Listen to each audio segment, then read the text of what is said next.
Welcome to English Easy Hub. Join us as we ignite the flames of your English learning journey together. Please subscribe to watch and embark on your English learning journey. Don't miss out on the exciting content. In this dialogue, Simon approaches his teacher seeking advice on how to make his English speech sound smoother and more natural. While Simon has worked on grammar and vocabulary, he feels his speech lacks the fluidity of native speakers. The conversation explores advanced techniques like shadowing, pronunciation refinement, and the use of connected speech. It also delves into building confidence through practice and understanding cultural nuances that influence language. The teacher provides practical advice on daily habits, pronunciation, intonation, and strategies for thinking in English, helping Simon focus on real-world fluency rather than just linguistic perfection. Hi, teacher. I've been working on improving my English, but I feel like my sentences sometimes sound awkward or forced. How can I make my speech smoother, more natural, like it just flows? That's a great question, Simon. One of the key things to focus on when you want to speak English more smoothly is connected speech. English speakers tend to link their words together, often dropping sounds or blending them. For example, what do you want to do? Can sound like what I want to do. It's important to practice how native speakers actually speak, not just textbook English. Have you tried shadowing? Shadowing. I've heard about it but never really tried it. How exactly should I go about it? And why do you think it's so effective? Shadowing is when you listen to a native speaker and try to repeat what they say as quickly as possible, imitating their rhythm, intonation, and even the little pauses they take. This technique helps train your brain and mouth to produce the patterns of spoken English. The beauty of shadowing is that it forces you to break out of your normal speech habits and adopt more natural patterns. You can start with short phrases, then work your way up to longer sentences and conversations. You could try using podcasts or even movie dialogues. Interesting. I've always thought practicing grammar and vocabulary was the key, but this sounds more like training my ears and mouth to work together. How can I tell if I'm improving though? Sometimes I feel like I'm not making progress at all. It's common to feel like you're not progressing, especially when you're focused on something as nuanced as fluency. A good way to measure improvement is by recording yourself. Pick a short script or a podcast clip you like, record yourself shadowing it today, and then do the same thing after 2 weeks of practice. Compare the two. You'll likely notice that your second recording sounds more natural. Also, if you're able to follow along with faster speakers over time, that's another great sign. That makes sense. I'll definitely start recording myself. Another thing I'm curious about is pronunciation. I sometimes struggle with certain sounds, like the TH sound in think or the R sound. Are there any tricks for mastering tricky sounds like these? Pronunciation is another crucial aspect of smooth English. For the TH sound, it's all about where your tongue is placed. It should be between your teeth, not behind them. Try exaggerating the motion at first, even if it feels awkward. It'll help you get the placement right. As for the R sound, it's produced with the tongue pulled back slightly in the mouth. One technique is to start by saying E as in C, then slowly shift to R. This helps you feel the tongue's movement. Of course, consistency is key, so work on these sounds regularly. I think I'd been placing my tongue behind my teeth, which explains why my TH sounds are off. I'll practice exaggerating it. Speaking of consistent practice, do you recommend any daily habits or routines to keep improving? Yes, consistency is everything when it comes to language learning. One habit I'd recommend is creating a daily English hour where you focus solely on English. During this hour, you could shadow, read aloud, listen to English podcasts, or even have conversations with language exchange partners. Another thing that often gets overlooked is thinking in English. Try to make it a habit to narrate your day or even solve simple problems in your head in English. This will reinforce your fluency over time. Thinking in English, that's a new one. I usually translate in my head from my native language, which definitely slows me down. But I imagine it's hard to think directly in English when I'm not yet fluent. How do I push myself to do that? Translating in your head is totally normal for learners at first, but it's one of the biggest barriers to fluency.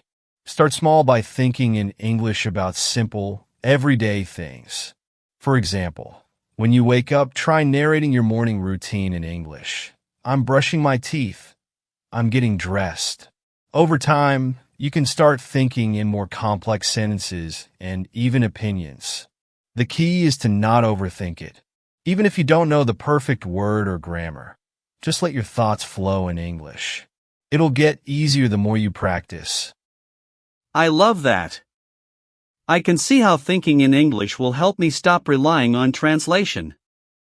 One last question. Sometimes I feel nervous about making mistakes when I speak. How can I overcome that fear and be more confident?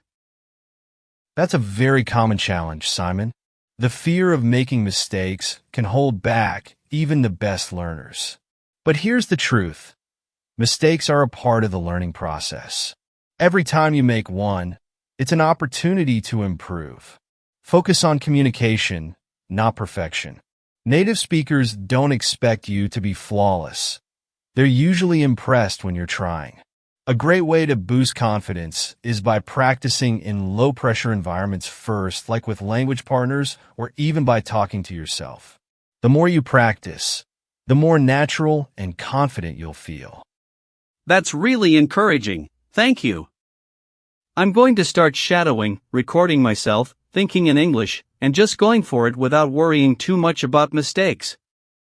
I appreciate all the tips. You're on the right track, Simon. Keep practicing, and don't be afraid to push yourself out of your comfort zone. You'll be amazed at how much progress you can make over time. Good luck, and enjoy the journey. Thank you for the encouragement. I do have another thought. What about intonation and stress? I've noticed that native speakers don't just use words, but also a kind of melody when they talk. My sentences often sound flat in comparison. How can I work on this? You're absolutely right, Simon. Intonation and stress are a huge part of making your speech sound natural. English has a natural rhythm, where certain words and syllables are stressed and others are unstressed. Native speakers vary their pitch and tone depending on what they're trying to communicate emotionally or contextually. For example, rising intonation at the end of a sentence often indicates a question, while falling intonation signals certainty or finality. One exercise you can try is to record native speakers from TV shows or podcasts and really pay attention to how they rise and fall in their speech. Then mimic it. I see, so it's not just about what I'm saying, but how I'm saying it. Are there any specific types of content you recommend for practicing intonation, like news broadcasts or dramas? And how much does context, like formal versus casual speech, influence this? Great question. Context definitely affects intonation. In formal speech, like news broadcasts, the tone is often more measured and neutral, while in casual conversation, you'll hear more expressive variations in pitch. Dramas and sitcoms are excellent for picking up the emotional range of intonation, while TED Talks or interviews might be good for more structured and thoughtful speech patterns. Try to diversify your listening practice. For instance, in casual speech, notice how people tend to stress key words while letting less important ones blend into the background. In contrast, formal speech may emphasize clarity and consistency in tone. That makes a lot of sense. I guess in casual conversation, it's more about emotion and connection, while formal speech is about precision and clarity.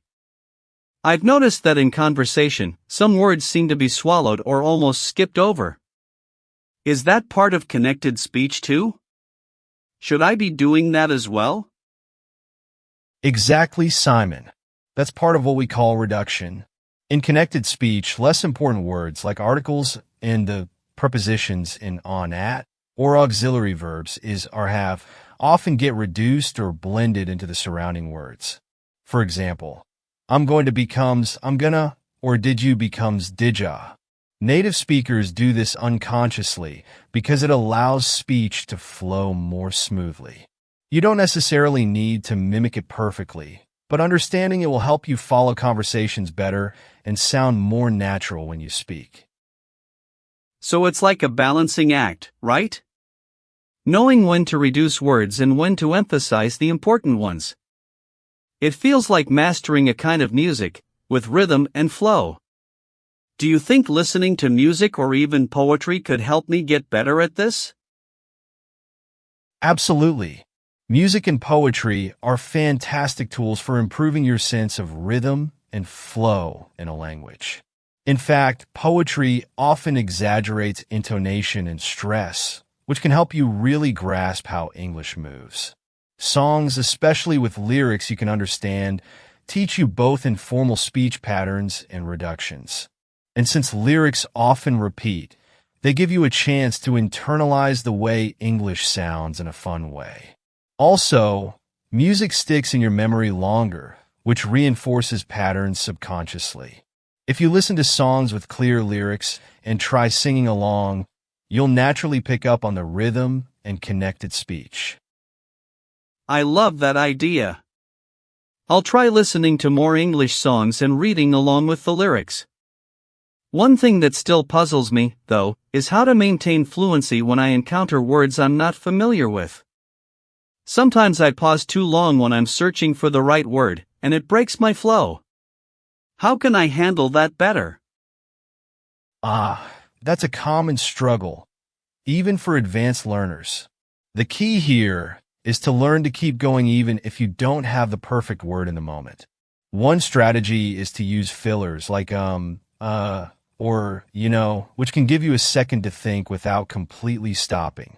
Another strategy is paraphrasing.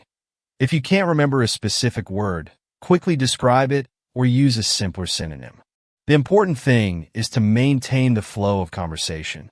Native speakers do this all the time without even realizing it. And with practice, you'll find that your brain gets faster at finding the right words. That's really helpful, actually. I've always thought fillers made me sound less fluent, but if native speakers use them too, I guess it's more about maintaining the rhythm. Do you think practicing improvisation, like in debates or spontaneous speaking tasks, could help with this? Yes, improvisation exercises are excellent for developing fluency. They force you to think on your feet and adapt quickly, which builds confidence in speaking without hesitation. Debates, or even simple storytelling exercises can train your brain to form sentences more quickly and handle unexpected situations, like forgetting a word. Another great practice is something called free speaking, where you set a timer for 1 to 2 minutes and talk continuously on a random topic without stopping. The goal isn't perfection, but to get used to expressing your thoughts as they come. Over time, this will reduce your pauses and make you more fluid. This conversation highlights the importance of natural fluency over textbook accuracy. Key techniques like shadowing, working on connected speech, and thinking in English are essential for making speech flow more smoothly. Confidence plays a major role, and learners must embrace mistakes as part of the process. Cultural understanding like idioms, reductions, and intonation helps learners sound more authentic. The teacher's advice encourages Simon to focus on communication and rhythm rather than perfection, ensuring that consistent practice will lead to continuous improvement. The dialogue emphasizes that fluency is a gradual journey, driven by curiosity and persistence, with language skills developing naturally over time. Thanks for watching. Remember to subscribe, like, comment, and share to keep the English learning journey alive.